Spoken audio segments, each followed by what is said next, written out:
शराब घोटाले के आरोपी अरविंद केजरीवाल, जिसने लोगों को यह कहा था कि हम अच्छी शिक्षा देंगे, लोगों को यह कहा था कि हम इंसाफ देंगे, न इंसाफ दे सका न अच्छी शिक्षा दे सका। और हालात तो ये हो गए कि खुद अरविंद केजरीवाल शराब घोटाले में 6 महीने से जेल में रहा।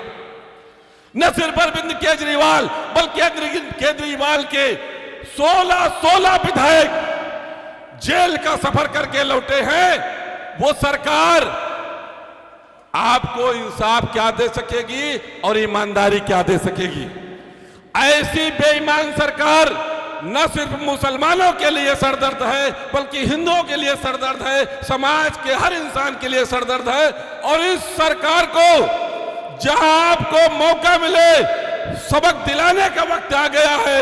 मुजफ्फराबाद के नौजवानों, अगर तुम ये समझते हो कि अरविंद केजरीवाल ने मरकज के मौलाना साहब और तबलीग जमात के साथ जो बदतमीजी की है, तो आज उसका बदला लेने का वक्त आ गया है। आइए, मैं गुजारिश कर रहा हूं इल्तिमास के साथ पूर्वांचल के अध्यक्ष इसरार अहमद साहब से कि जब तक नमाज का वक्त है तब तक इसरार अहमद साहब आपके बीच में जो पूर्वांचल के अध्यक्ष हैं, हम इरशाद सैफी साहब का इस्तकबाल करते हैं, जो राष्ट्रीय अध्यक्ष हैं भारतीय सैफी समाज के, जो हमारे बीच आए हैं, उनका इस्तकबाल करते हैं। आइए इसरार अहमद साहब। इरशाद सैफी साहब मेरी आवाज को सुन रहे हैं तो मंच पर आ जाएं। इरशाद सैफी साहब, पूरी टीम का स्वागत है, आप मंच पर आ जाएं। अस्सलाम वालेकुम साथियों,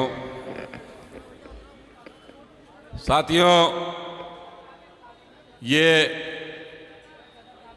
मंच पे बैठे हुए तमाम मजलिस इत्तेहादुल मुस्लिमीन के पदाधिकारीगण एवं दिल्ली के तमाम इलाकों से आए हुए कार्यकर्ता और साथियों, मैं जब दिल्ली आया तो जब मुजफ्फराबाद आ रहा था तो मुझको एक टमटम वाला बैटरी रिक्शे वाले ने बताया कि भाई यहाँ इलेक्शन का माहौल बहुत खराब है, MIM पार्टी चुनाव लड़ रही है, वोट बटेगा और आप पार्टी हार जाएगी। मैं एक किराने की दुकान पे कुछ सामान लेने गया तो वहां भी ये बात एक बुजुर्ग ने बताई, टमटम में एक नौजवान ने बताई, किराने की दुकान पे एक बुजुर्ग ने बताई। साथियों, इसी बात को मैं उन्वान बना के अपनी बात कहना चाहता हूं। आपने देखा कि जामिया से लेकर के मुजफ्फराबाद तक हर इलाके में जहां भी बैरिस्टर असदुद्दीन ओवैसी साहब का दौरा हुआ, उन इलाकों में 18 साल से 30 साल तक का नौजवान वो किसको वोट देगा? वो सिर्फ और सिर्फ मजलिस को वोट देगा। क्या ये बात सच है नौजवानों? क्या ये बात सच है कि 18 साल से 30 साल का हर नौजवान मजलिस के साथ है? और अगर ये बात सच है तो अरविंद केजरीवाल की पार्टी, आप पार्टी के लिए गलियों में दलाली करने वाले तमाम उन लोगों से ये मैं कहना चाहता हूं कि आप पार्टी तो चुनाव हार जाएगी।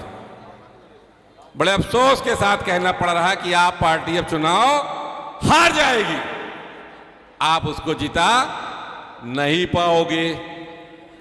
आपको चुनाव शुरू होता है तो सबसे बड़ी फिक्र यह होती है कि भाजपा को हराना है, भाजपा को हराना है। भाई, आपकी चहेती पार्टी आप पार्टी तो हार गई। अब आपको यह तय करना है कि आप भाजपा को जिताएंगे या मजलिस को जिताएंगे।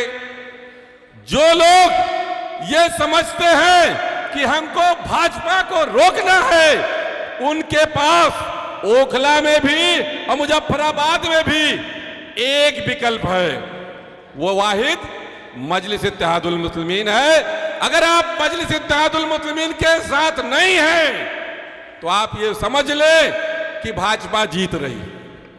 और अगर भाजपा को रोकना चाहते हैं तो सिर्फ और सिर्फ तुम्हारे पास एक ही विकल्प है कि मजलिस के पतंग निशान पर बटन दबाएं। कोई माई का लाल आपको जीतने से रोक नहीं सकता।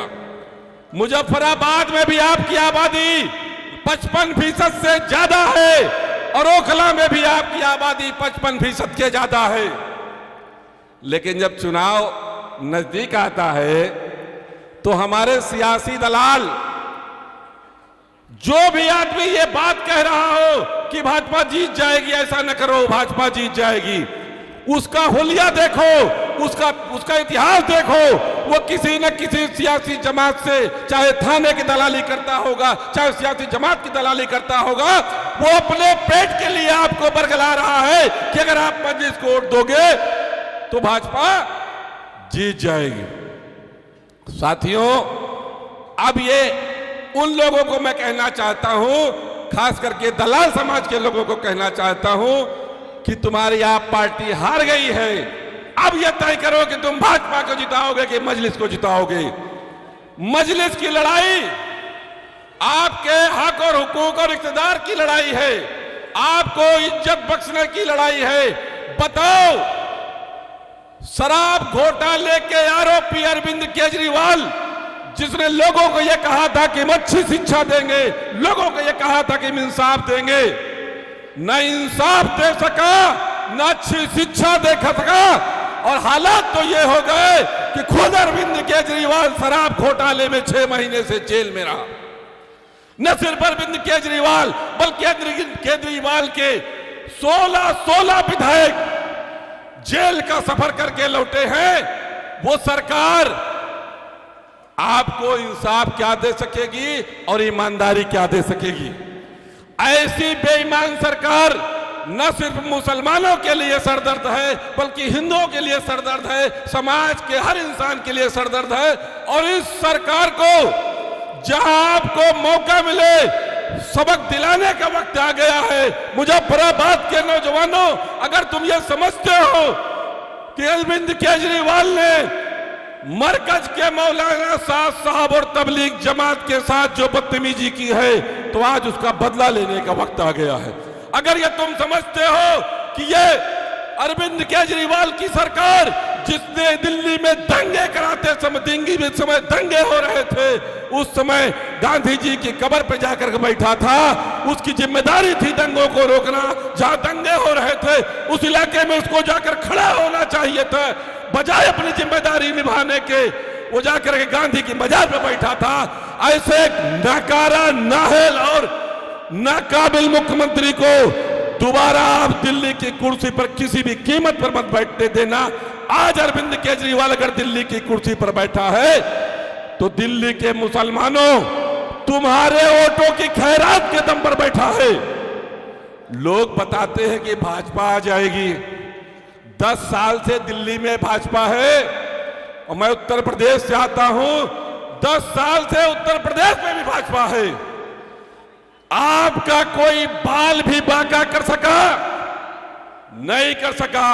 ये डर और खौफ पैदा करने वाले लोग आपको अपने हक का बेहतरीन फैसला करने से मिसगाइड करते हैं, गुमराह करते हैं। जरूरत इस बात की है कि आप इस बात को समझें कि दिल्ली की विधानसभा में आपकी नुमाइंदगी करने वाला कोई होना चाहिए। जब तक आपका नुमाइंदा दिल्ली की विधानसभा में नहीं होगा, आपके समाज के साथ जो भी जुल्म होगा उसकी आवाज उठाने वाला कोई नहीं होगा। हिंदुस्तान की तारीख में मुसलमानों ने कभी खुद अपनी क़यादत अपने हाथ से करने की कोशिश नहीं की, कभी यह कोशिश नहीं की हम अपनी क़यादत खुद करेंगे।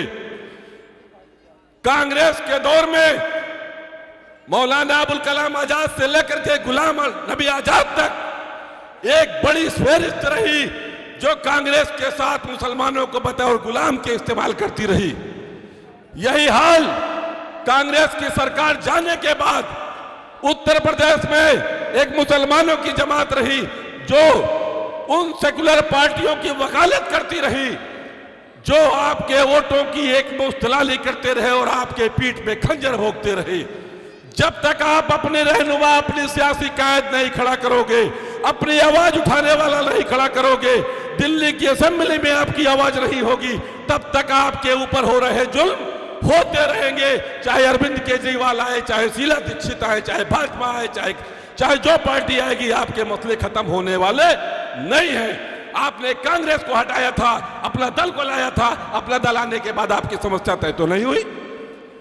आप अपनों में से अपना अमीर बनाओ। जब तक आप अपनों में से अपना अमीर नहीं बनाओगे, आका रसूल सल्लल्लाहु अलैहि वसल्लम ने फरमाया, अपनों में अपना अमीर बनाओ, उसकी इताअत करो, कामयाब हो जाओगे। हमने किसको अपना अमीर बनाया?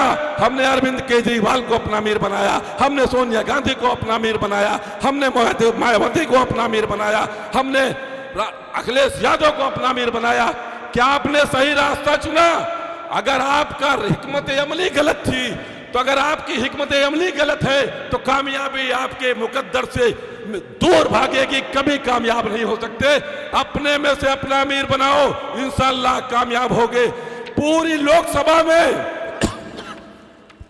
लोकसभा में बावजूद कि कांग्रेस मुख्य विपक्ष पार्टी है, मुख्य विपक्ष पार्टी कांग्रेस है, कांग्रेस के नेताओं के मुंह में आवाज नहीं है कि मुसलमानों के ऊपर हो रहे जुल्म की आवाज उठा सके, दलितों के ऊपर हो रहे जुल्म की आवाज उठा सके। एक अकेला नेता जो पूरी पार्लियामेंट में विपक्ष का रोल अदा कर रहा है, वो आपका अपना नेता और पूरे हिंदुस्तान के मुसलमानों की दिल की धड़कन अलहज बरिस्टर असदुद्दीन ओवैसी है। ऐसा क्यों है? ऐसा इसलिए है कि हम जिस मजहब को मानते हैं, जिस दीन को मानते हैं, जिस धर्म को मानते हैं, उसकी तालीम ये कहती है कि मुसलमानों, तुम दुनिया के जिस भी खित्ते जमीन पर बसते हो, तुम्हारी जिम्मेदारी है कि उस खित्ते पर लोगों के साथ हो रहे